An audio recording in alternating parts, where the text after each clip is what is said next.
안녕하세요. 말씀과 함께 기도. 오늘은 31일차. 오늘은 요한복음 16장과 17장, 오늘 두 장만 읽도록 하겠습니다. 왜 두 장만 하냐면, 앞서 말씀드린 것처럼 14, 15, 16장이 예수님의 마지막 설교입니다. 그리고 마지막 설교의 마지막 장이 16장이에요. 그러니까 최종적인 정리, 마무리를 예수님이 하신단 말이죠. 그러니까 굉장히 중요하겠죠. 그리고 17장은 예수님의 마지막 기도입니다. 그래서 17장은 우리가 다른 말로 대제사장적 예수님의 기도 이렇게 불러요. 그러니까 우리가 한번 정리를 해봅시다. 13장에서 요한복음 13장에서 예수님께서 제자들 세족식 하셨죠. 그리고 나서 예수님이 14장부터 16장까지 마지막 설교를 하셨죠. 그리고 17장에 예수님이 마지막 기도를 하시고 그리고 이제 십자가 지러 가시거든요. 그러니까 지금 이 분위기가 굉장히 중요하고 사실은 그래서 여기에 좀 여러분이 묵상의 포인트가 좀 많이 있습니다. 그래서 오늘 월요일이죠. 여러분 오늘 묵상하시는 날이 기도하시는 날이 저는 지금 뭐 주일날 저녁에 이거 찍고 있습니다만은 여러분들이 오늘 16장 예수님의 마지막 설교의 마지막 마무리를 어떻게 하시는가. 그 다음에 대제사장적 기도라는 별칭이 붙은 예수님의 마지막 기도. 그러니까 십자가 지시기 전 마지막 기도니까 얼마나 중요하겠습니까? 그러니까 우리가 그 내용들을 좀 살펴보기는 원하는데 물론 제가 다 하진 않을 겁니다. 근데 그 중에서 여러분과 좀 함께 나누고 싶은 말씀들 위주로 이렇게 좀 진행해 보도록 하겠습니다. 자, 16장 들어가겠습니다. 16장 12절 말씀입니다. 내가 아직도 너희에게 이를 것이 많으나 지금은 너희가 감당하지 못하리라. 그러니까 예수님이 하고 싶은 얘기가 많으시다는 거죠. 그렇지 않겠어요? 마지막 설교니까. 그리고 예수님이 이거 마지막 설교하시고 그 다음에 이제 십자가 지러 가시잖아요. 그러니까 하고 싶은 말이 많이 있지만 지금은 너희가 감당을 못한다는 거예요. 그러면 제가 여기 써놨습니다. 우리의 수준을 높이는 방법, 그러니까 감당이 되도록 우리의 수준을 높이는 방법이 뭐겠습니까? 13절이에요. 진리의 성령님과 동행하는 것입니다. 그래서 13절에 그러나 지금은 너희가 감당이 안 되지만 그러나 누가 오시면 진리의 성령이 오시면 그가 너희를 모든 진리 가운데로 인도하신다. 그래서 여러분 우리 예수 믿는 사람이요 성령님과 동행하고 성령님으로 충만한 것이 왜 중요한지 아시겠죠? 그러니까 성령님과 함께하지 않으면요 여러분 감당이 안 됩니다. 감당이 안 되는 건 뭐예요? 무너지는 거죠. 근데 진리의 성령이 오시면요 넉넉히 감당이 된다고요. 그래서 우리의 수준을 높이는 방법은 성령님과 동행하는 것이고 그리고 예수님의 마지막 설교의 모든 포인트가 사실은 우리 어제 살폈죠. 보혜사 성령님에 대한 설명이잖아요. 자 그래서 첫 번째 주제는 이제 이거를 여러분이 한번 생각해 보시면 좋겠습니다. 실상을 알고 삽시다. 그러니까 실상을 우리가 정확히 알아야 됩니다. 실상. 그러니까 실제 상황이죠. 실제 상황을 우리가 정확히 알아야 돼요. 우리의 현재 실제 상황. 그러니까 이것을 우리가 정확히 좀 알 필요가 있습니다. 그래서 7절부터 11절까지가 그 말씀인데 자, 한번 읽어봅시다. 7절에 그러나 내가 너희에게 뭘 말하신다고요? 실상을 말하노니 내가 떠나가는 것이 너희에게 유익이라. 내가 떠나가지 아니하면 누가 안 오신다고요? 보혜사가 너희에게로 오시지 아니할 것이요. 가면 내가 그를 너희에게로 보내리니. 그러니까 실상은 뭡니까? 지금 예수님이 십자가 지시고 예수님이 죽으실 거예요. 이것이 너희에게 유익이라는 것입니다. 왜냐? 그 과정을 예수님이 거치셔야 누가 우리한테 오신다는 겁니까? 보혜사 성령님이 우리 가운데 오신다는 것입니다. 가면 내가 그를 너희에게로 보내리라. 8절 그가 와서 보혜사 성령님이 오셔서 죄에 대하여 의에 대하여 심판에 대하여 세상을 책망하시리라. 여러분 이 책망이라는 말이 헬라어로 엘렌크세인데요. 이걸 약간 의역을 하자면 될 때까지 도와주신다 이렇게 번역이 가능합니다. 그러니까 책망하신다. 여러분 책망은 왜 합니까? 포기한 사람은 책망합니까? 포기한 사람은 책망하지 않죠. 그러니까 될 때까지 책망하는 이유는 되게끔 만들어 주시겠다는 거예요. 보혜사 성령님, 보혜사가 뜻이 뭐라고 그랬어요? 카운셀러, 헬퍼, 그다음에 뭐 어드보케이트, 그다음에 뭐 프렌드 이런 말씀을 쭉 드렸었잖아요. 그러니까 그 성령님께서요 될 때까지 도와주십니다. 될 때까지. 그 뭐를 도와주시느냐? 세 가지입니다. 세 가지. 첫 번째는 죄에 대하여라 하면 9절에 죄에 대하여라 하면 그들이 나를 믿지 아니하며 즉 믿지 않는 것이 죄입니다. 그 뭐 도덕적 윤리적 죄를 얘기하는 것이 아닙니다. 믿지 않는 게 죄예요. 그게 무슨 얘기입니까? 내 뜻대로 내 생각대로 사는 것이 죄라는 사실을 여러분들이 꼭 기억하셔야 돼요. 그러니까 내 뜻대로 내 생각대로 살잖아요. 그러면 성령님께서 책망하신다고요. 그러니까 뭐를 책망하시겠습니까? 내 뜻, 내 생각 포기하고 예수님만을 붙들도록 말씀에 의지하여 말씀을 기준 삼아서 살아가도록 도와주신다고요. 될 때까지. 예. 여러분 책망받는 거 쉽지 않아요. 그러니까 우리가 밭에 비유해서 배웠잖아요. 돌짝밭 그 돌을 다 깨부시는 거거든요. 가시덩굴 그 가시 다 불태워버리는 거거든요. 그러니까 진짜 깨지는 시험 불같은 시험이 많습니다. 우리 그런 얘기 하잖아요. 좋게 말로 할 때. 예. 될 때까지 도와주신다니까요. 그러니까 빨리 내 뜻, 내 생각 포기하는 거예요. 그게 죄에 대하여 죽는 것입니다. 10절에 자 의에 대하여라 하면 내가 아버지께로 가니 너희가 다시 나를 보지 못하며 이게 무슨 말입니까? 앞서 말씀드린 것처럼 자 예수님께서 가시고 누가 오신다고 그랬죠? 성령님이 오신다는 거예요. 그래서 위에 말씀하셨잖아요. 7절에 보면 내가 떠나가는 것이 너희에게 유익이라. 내가 떠나가지 아니하면 보혜사가 너희에게로 오지 않을 것이요. 10절 말씀이 바로 그 말씀입니다. 그래서 예수님께서 가시고 성령님께서 오셔서 그 뭐하냐 성령님이 그러니까 예수님의 은혜를 나에게 옮겨주신다는 것입니다. 여러분 기억나십니까? 예수님께서 세례 요한에게 요단강에서 세례 받으실 때 어떤 일이 벌어졌죠? 성령이 임하셨죠. 그리고 하나님의 음성이 있었습니다. 내 사랑하는 아들이라 내가 너를 기뻐하노라.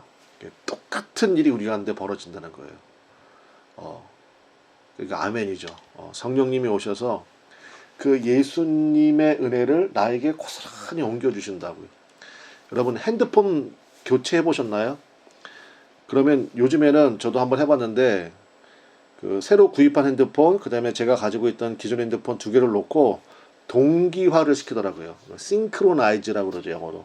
동기화를 시켜버립니다. 그러면 제 기존에 있던 핸드폰에 있던 모든 정보들이 새 핸드폰으로 그대로 다 옮겨지잖아요. 그 동기화가 되는 거거든요. 그렇게 이해하시면 될 것 같아요.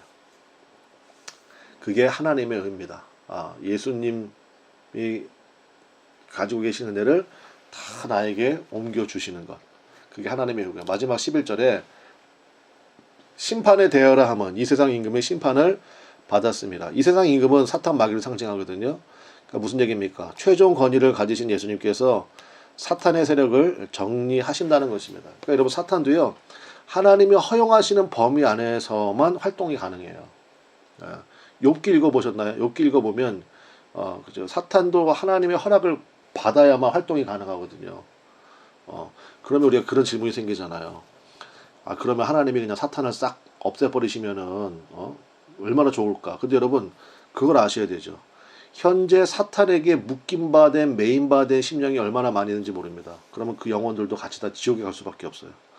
그래서 우리 마가복음 할 때 했던 것 같은데 하나님께서는 한 영혼이라도 구원하기를 원하시거든요. 그래서 지금 사탄의 잠시 동안의 활동을 유보하시는 거죠. 그래서 사탄에게 매여 있는 사람들을 한 영혼이라도 건지시기 위해서. 그러니까 이 약속을 우리에게 주시는 것입니다. 그러므로 예수님만을 따르고 예수님의 권위에 복종만 하면 됩니다. 우리가 할 일은 이거예요. 그러면 이제 나중에 다 감당이 되고 보혜사 선생님께서 가르쳐 주시고 깨닫게 하신다는 것입니다. 두 번째로 마지막 설교, 예수님의 마지막 설교의 최종 마무리가 어떻게 끝났냐면요. 우리를 향한 보호와 승리에 대한 선언으로 예수님께서 마무리하셨습니다. 33절 말씀이죠. 이것을 너희에게 이르는 것은 너희로 내 안에서 뭘 누립니까? 평안을 누리게 하려 함이라. 세상에서는 너희가 환난을 당하나 담대하라. 내가 세상을 이겼노라. 여러분 묵상의 포인트가 이런 데 있습니다. 자, 우리 안에서 그러니까 예수님 안에서 우리에게 평안을 주신대요. 이거는 아멘 할렐루야죠. 그런데 그 다음 보세요. 세상에서는 너희가 뭘 당해요? 환난을 당한다. 그러니까 무슨 얘기입니까? 말씀 붙들고 살아가는 가운데 여러분 세상 가운데 우리가 환난을 당합니다. 근데 환난을 당하지만 이미 우리에게 뭘 주셨고 평안을 주셨고 그 다음에 성령께서 그 평안 가운데요 계속 할 수 있는 힘을 주시는 거예요. 그래서 결국은 어떻게 됩니까? 최종 승리하는 거죠. 그래서 우리를 보호해 주신다. 평안 가운데 우리를 붙들어 주신다. 그 다음에 환난을 당하지만 너희가 최종 승리하게 될 것이다. 그 약속을 우리 가운데 주시는 겁니다. 정말 아멘 할렐루야입니다. 그리고 이제 17장 우리 예수님의 마지막 기도 별명이 뭐라고요? 대제사장적 예수님의 기도 이렇게 부른다고요. 17장을. 자, 여기는 세 가지로 구성되어 있는데 첫 번째 예수님 자신을 위한 기도가 있습니다. 1절부터 8절까지. 두 번째 믿는 제자들을 위한 기도를 하십니다. 9절부터 19절까지. 세 번째 앞으로 믿게 될 사람들을 위한 기도를 하십니다. 그게 20절부터 26절. 이렇게 세 파트로 우리 예수님의 기도, 마지막 기도를 구분할 수가 있겠습니다. 근데 이 중에서 먼저 이제 앞으로 믿게 될 사람들, 그러니까 이 사람들은 아직 현재는 불신자들이죠. 예수님이 안 믿는 사람들인데 이 사람들을 위해서 예수님이 기도하셨거든요. 그거 한 가지만 좀 확인하고 하겠습니다. 이 사람들을 위해서 뭐라고 기도하셨냐면 20절에 보니까 내가 비옵는 것은 이 사람들만 위함이 아니요 또 그들의 말로 말미암아, 그러니까 전도죠. 나를 믿는 사람들도 위함이니, 그러니까 앞으로 믿게 될 사람들을 위하여서 예수님이 20절부터 26절까지 기도하셨다고요. 오늘 이 시간에 그 내용을 살펴보진 않겠지만 이걸 하나를 살펴보겠습니다. 뭐냐면 이 부분이 이제 불신자들을 위한 기도라고 제가 말씀드렸잖아요. 기억할 것은 뭐냐면 기도 없이는 그들의 구원이 이루어질 수 없다는 사실을 우리가 하나 기억해야 됩니다. 그러니까 앞으로 믿게 될 사람들을 위해서도 예수님이 기도하셨잖아요. 제가 이제 목회를 하다 보니까 이제 아직 믿지 않는 가족들을 위해서 저에게 기도를 부탁하신 분들이 많아요. 정말 중요한 것입니다. 여러분, 그들을 위한 기도 없이는요, 그들의 구원이 이루어질 수가 없습니다. 여러분 꼭 기억하십시오. 그래서 그 영혼들을 위해서 우리가 말씀 기도하잖아요. 그러니까 이 약속 붙들고 예수님의 마지막 기도도 앞으로 믿게 될 사람들, 현재 불신자들을 위해서 기도하셨구나. 주님 저도 기도합니다. 그래서 그 이름 불러가면서 하나님 그 영혼 구원해달라고 기도하셔야 됩니다. 자, 그래서 저는 오늘 이 가이드 시간에는요, 두 번째 거, 바로 믿는 제자들을 위한 기도, 그러니까 우리들을 위한 기도죠. 우리들을 위해서 뭘 기도하셨느냐, 그걸 좀 살펴보면 좋겠습니다. 그것만 좀 살펴보겠습니다. 자, 그 믿는 제자들을 위한 네 가지 기도입니다. 10절부터 11절. 내 것은 다 아버지의 것이요 아버지의 것은 내 것이온데 내가 그들로 말미암아 영광을 받았나이다. 나는 세상에 더 있지 아니하오나 그들은 세상에 있사옵고 나는 아버지께로 가옵나니 거룩하신 아버지여 내게 주신 아버지의 이름으로 그들을 보존하사 우리와 같이 그들도 하나가 되게 하옵소서. 여기서 두 가지를 볼 수 있는데요. 첫 번째는 여기 그들을 보존하사 이렇게 되어 있죠. 그러니까 우리들을 위해서 예수님이 기도하신 첫 번째는 뭐냐면 믿음의 모습을 끝까지 보존하게 하옵소서. 이게 우리들을 향한 예수님의 첫 번째 기도였습니다. 그러니까 여러분 아까 이제 16장 마지막에도 말씀드렸지만 세상에서 너희가 환난을 당하나 있잖아요. 그러니까 제자됨의 최종 승리는 뭐냐면 믿음을 끝까지 붙드는 것입니다. 그러니까 믿음이 보존되는 거예요. 그게 굉장히 중요합니다. 그러니까 믿음으로 시작했다가 육체로 마치는 그러한 모습들이 얼마나 많이 있는지 몰라요. 저도 목회하다 보면 참 열심히 하셨다가 지금은 안 보이는 분들이 있거든요. 그럼 안타깝죠. 그래서 제가 밑에 예를 하나 써놨는데 스스로를 보호하겠다고 바벨탑을 쌓으면 그건 보존이 아니고 뭡니까? 그건 고립입니다. 보존과 고립은 다른 거죠. 그래서 예수님이 우리들을 위해서 첫 번째 하신 기도, 하나님 저들이 믿음을 끝까지 붙들고 나가기를 원합니다. 저들의 믿음이 끝까지 보존되기 원합니다. 이거 기도하셨습니다. 두 번째는 하나 되게 하옵소서를 기도하셨습니다. 아까 말씀드린 것처럼 동기화되는 것입니다. 그래서 특별히 예수님의 뜻이 내 뜻이 되어야 됩니다. 그래서 여기 써놨잖아요. 제가 노란색으로 칠해놨죠. 내 것은 다 아버지의 것이요 아버지의 것은 내 것이온데 이게 뭐예요? 하나가 됐다는 거 아니에요.